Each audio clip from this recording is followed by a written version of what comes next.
Fala matemáticos, tudo bem? Agora a gente vai aprender como são organizados o conjunto numérico, o conjunto dos números. Então tem uma divisão, uma organização, e você vai entender um pouco melhor sobre isso. Vem comigo. Então, pessoal, como eu falei para vocês, os números eles são organizados de uma maneira que você possa compreender e saber em qual conjunto você está trabalhando.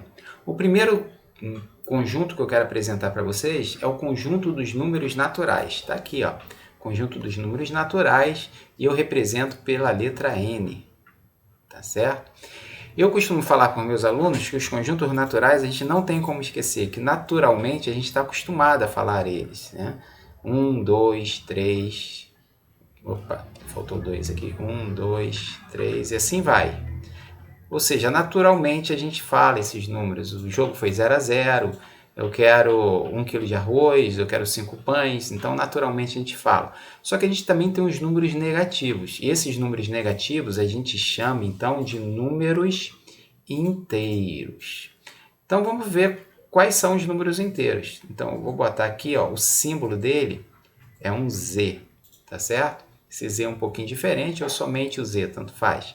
Então eu vou colocar aqui, como os números eles são infinitos, eu boto esses 3 pontinhos, a reticência.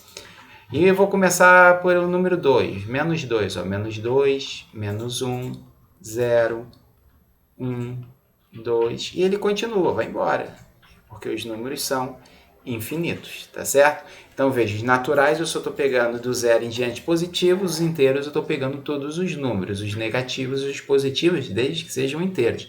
Mas existem também números que são quebrados, né? Que a gente fala que não dá um número exato. São os números racionais, que a gente representa pela letra Q.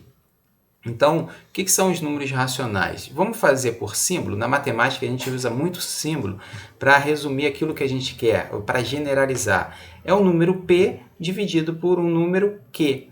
Tanto o número P quanto o número Q fazem parte dos números inteiros. Mas atenção, pessoal, o Q ele tem que ser diferente de zero, porque não existe divisão por zero. E um exemplo, Tércio, de número natural, número racional, perdão. 4 dividido por 5 é um número racional, é um exemplo. Mas tem números que a gente não consegue chegar a uma divisão exata, são os números irracionais, né? E eles são representados, então, pela letra I, que eu botei aqui embaixo, ó. Uns exemplos que eu coloquei. Número π. A gente vai aprender melhor sobre esse número π nas aulas para frente. 3,14, raiz de 2, raiz de 3, raiz cúbica de 5. São números que são infinitos e eles não seguem um padrão, tá vendo? Agora, para reunir tudo isso num grupo só, a gente chama então o conjunto dos números reais, que a gente representa pela letra R. Alguns autores botam só o R, como eu botei aqui. Vamos entender aqui o conjunto? Ó, a gente começa então lá dentro com os conjuntos dos números naturais, são os primeiros que a gente viu. Mas veja, logo após eu tenho o conjunto dos números inteiros. Ele pega tanto os naturais, né? Que é lá, pegou aqui o natural, ó, 0, 1, 2, só que ele pega um outro número de elementos, que são o quê? Os números negativos. Aí depois eu venho com os números racionais, nessa ordem, tá lá, ó, os números racionais.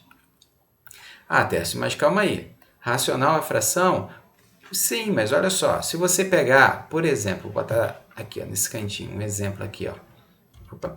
Se eu colocar aqui um número, né? Se eu pegar 6 dividido por 2, é uma fração, né? Só que ele dá um resultado que é 3, ó, que é inteiro, por isso. E por fim, pessoal, meus amigos, nós temos os números reais e os irracionais que pegam todo mundo. Então, é isso aí que eu queria falar para vocês sobre os nossos números. E a gente vai falar mais ainda e aprender mais sobre isso. Então, até logo e a gente se vê em breve. Tchau!